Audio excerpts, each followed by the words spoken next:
السلام عليكم. باش يجيكم طاجين لذيذ. واحد السر من الاسرار ديال الطاجين باش كيجي لذيذ هي بصله. بعد ما تكونوا درتوا كلشي المقادير، كلشي الخضره اللي بغيتو، اللحم، اي حاجه بغيتوها في الطاجين كديروها. كتحكوا واحد البصله، كتحكوها في الجهه الغليظه بحال هكا، حتى هاد تحكوها كامله، وزيدوا معها العطريه، الزيت، الماء اللي بغيتو، وكتسقيوها من الفوق فوق الخضره واللحم. كيجي الطاجين لذيذ لذيذ لذيذ بواحد الشكل ما تصوروش.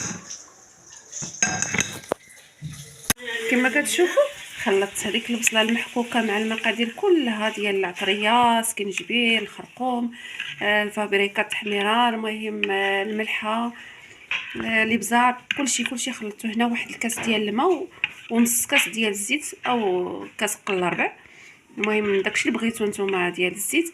كتخلطوه مع ديك البصله المحكوكه صافي، وكتلوحوه من الفوق ديال هادشي ديال اللي درتو في الطاجين. اي حاجه درتوها في الطاجين، سواء اللحم او الدجاج او الخضره باشكالها ولا خضره بحال هكا، كيجي لذيذ. ما نقول لكمش، هذه سر من اسرار الطاجين المغربي. والسلام عليكم.